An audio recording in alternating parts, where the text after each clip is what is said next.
Hey everyone, Ed here again with an amazing episode with one of the people whose marketing campaigns inspired me the most in the last couple of weeks, Rob Kosberg. Hi, Rob. Hey, Ed, good to be with you, man. And thanks for that kind introduction. I'm glad you like my marketing. Awesome, awesome.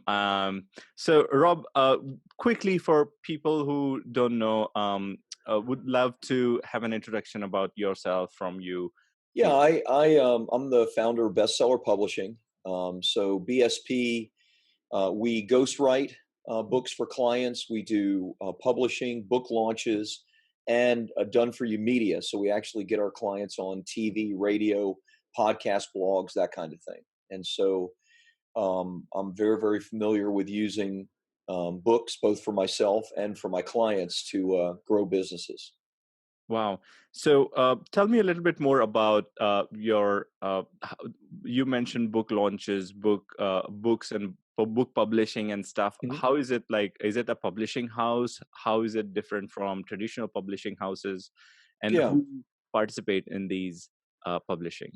yeah, great question. So we focus on nonfiction authors, specifically entrepreneurs, coaches, consultants, business owners. I've done books for U.S. ambassadors, Fortune 500 CEOs, and accountants. So there's a range, but we don't focus on children's books or fiction, etc. From my perspective, the money, I like to think of it as impact and income comes from what happens after the book is done, not from the sales of the book. We want the book to sell and we want the book to do well. And that's why we do a book launch and hit bestseller. But the focus is everything that comes afterwards. And for our clients, that's about attracting. It's about the very thing that your podcast is about. It's about using the book for marketing. I call it the three pillars of profit, which is speaking, lead generation, and PR and media, and and how you can use your book to do many things in those three profit pillars. Wow, that's amazing. That ties very well with the topic of your book, the book that you just showed me. Yeah, And I've been watching on my Facebook feed for a couple of weeks. It's Publish, Promote, Profit. boom. Yep, that's it Wow. right there. Yeah. Let's talk about it. What is Publish, Promote, Profit, and what's your formula? Yeah, it's our model. Sometimes I'll take a step back. Sometimes you really need to watch what an entrepreneur is doing because they don't always do what they say they're doing. Meaning that sometimes it's better to do what they do rather than what they say. And so I subscribe to the idea of we eat our own cooking, meaning that if I'm helping other people to do books and make money with books, then I better be doing books and making money with books, right? Otherwise, that doesn't make any sense.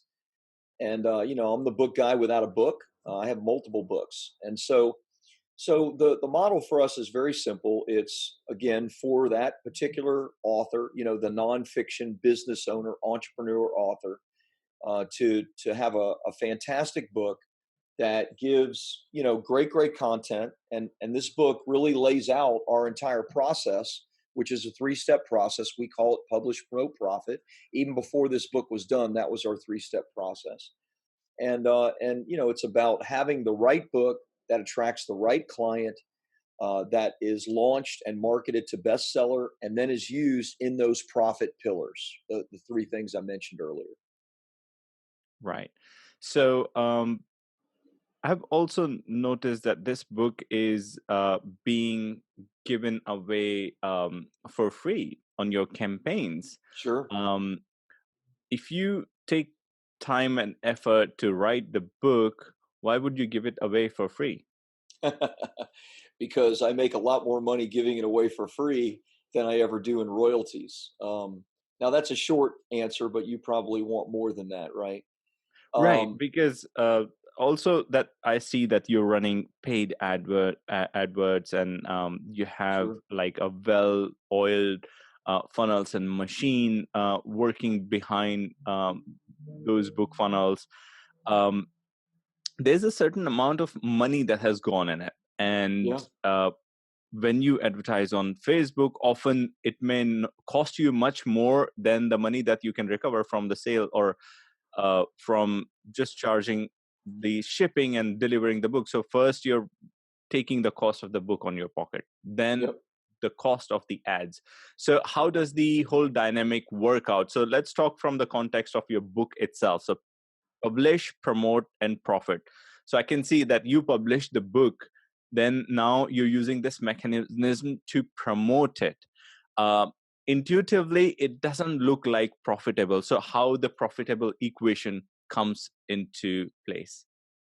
Well, like I had mentioned earlier, if I were a fiction author or if I were a children's book author, then you're right.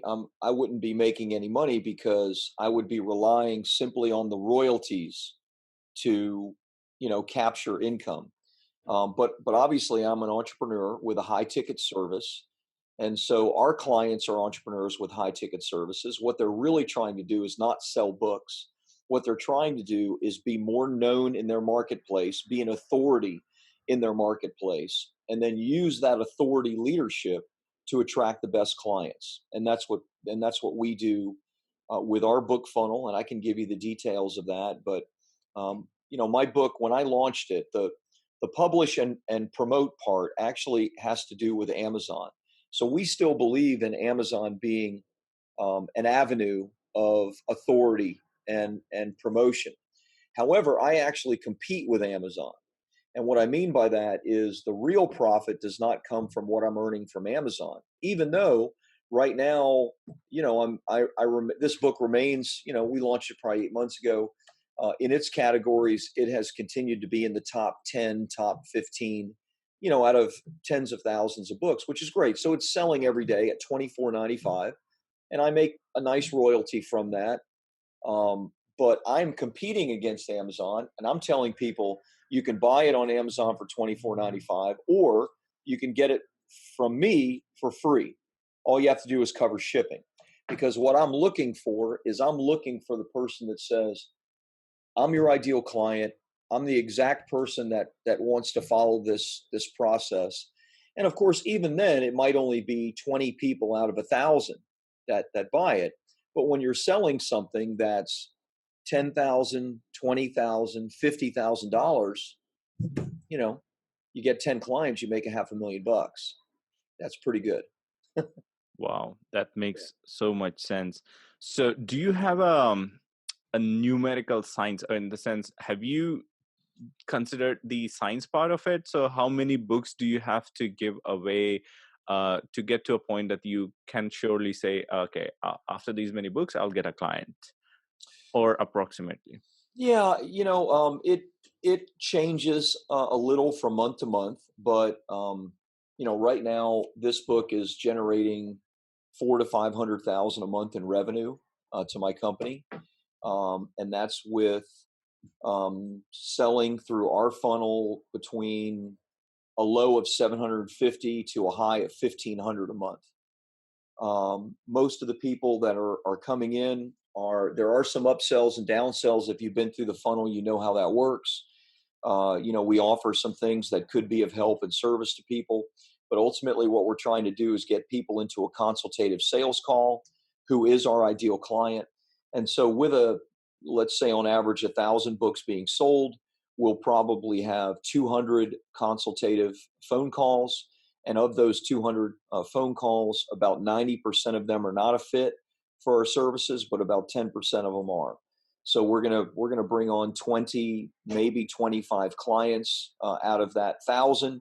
But again, we don't talk to all 1,000. We're only talking to a couple hundred of them, Right. and that's on average a month. Yeah.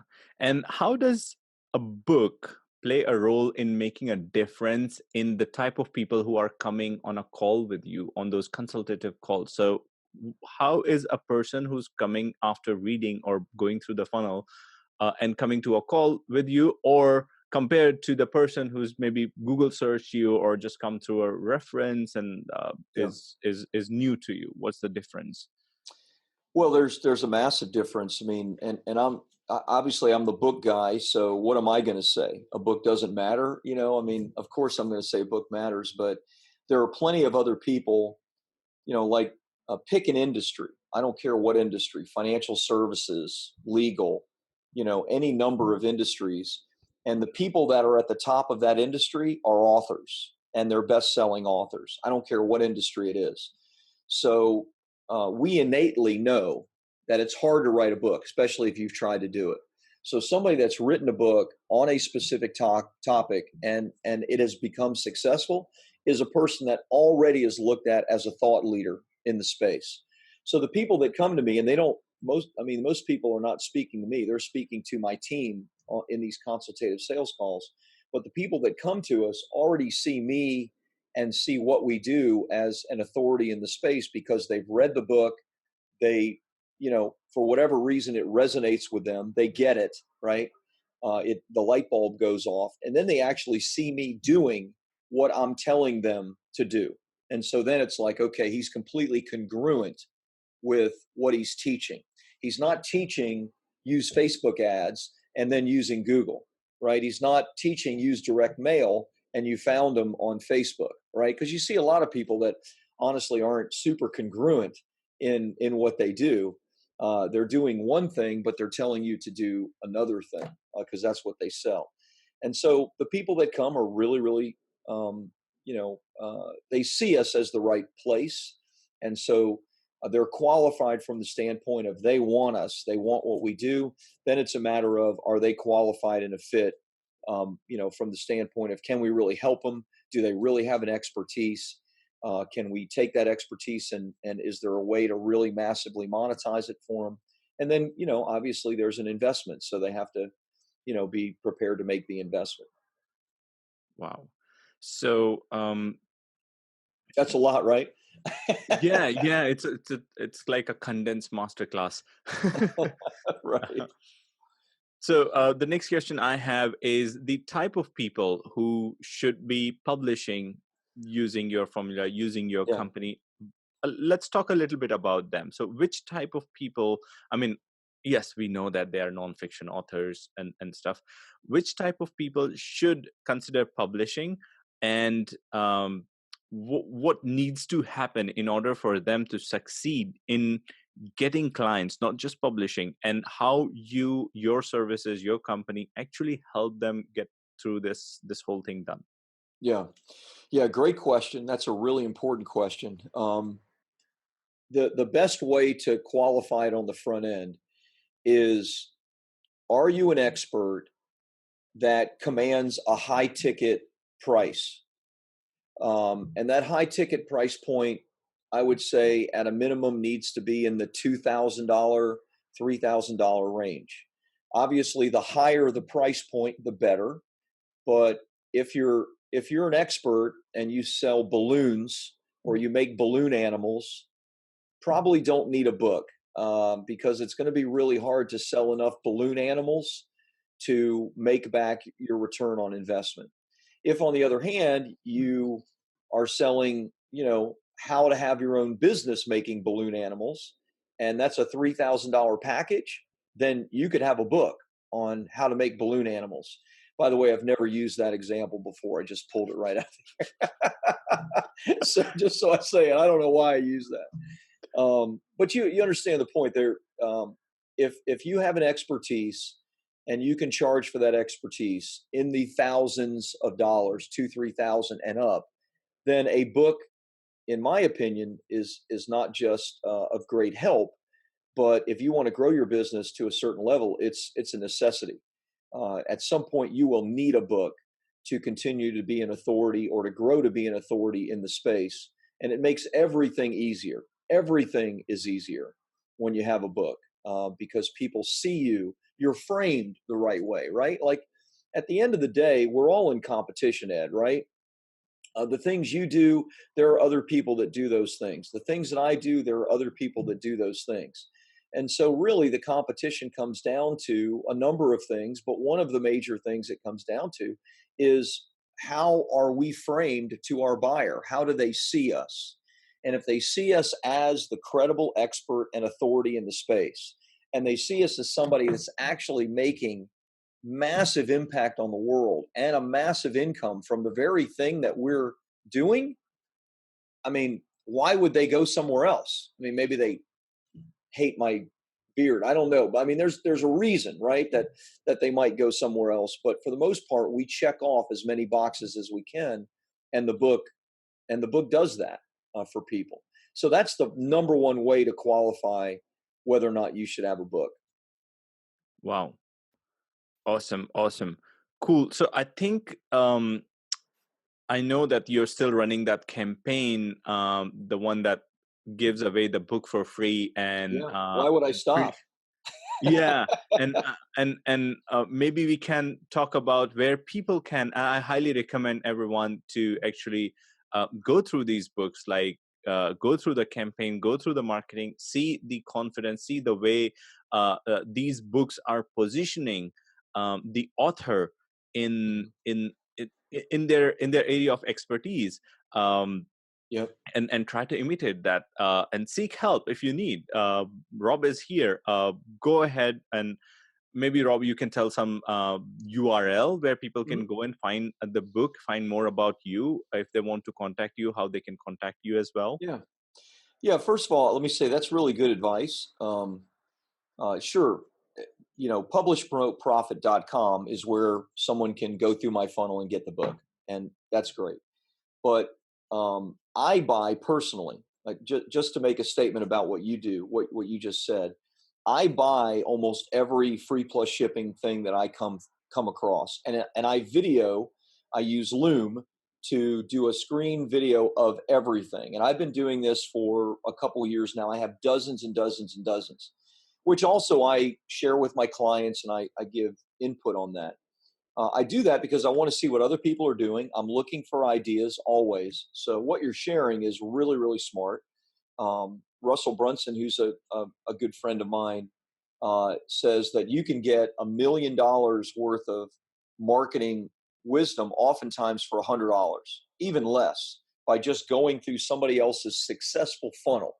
And I've just said I'm making 400 to 500,000 a month in my funnel. I mean, you why wouldn't somebody want to take a hard look at it? Anyway, I'm not trying to sell my thing. I think what you're saying is really wise. Yeah, I think I totally believe in this book, and the reason I at least spend like couple of hours researching about you and your book and everything before I sent my invitation to you. So it's really one of those impressive. I really believe that people, at least my audience, should consider going and getting this book. So guys, we have two URLs I would like to remind you. One is publishpromoteprofit.com, where you can get the free plus shipping version of this book. You just pay the shipping. The book, Rob will pay from his pocket for the book for you. So just get the book and see how it goes. The other one is we have a mentoring session coming up inside the membership library with Rob. And you can get it inside booksmind.com/mentors. Don't forget that link. I'll also put in the comments below. So, Rob, before we finish this podcast, is there any message that you feel that we missed out on or people should be knowing? No, great questions.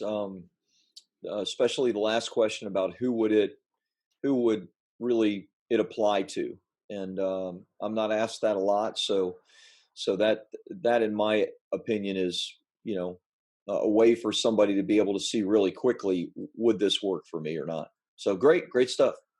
Awesome. I'll see you again in the next episode, guys.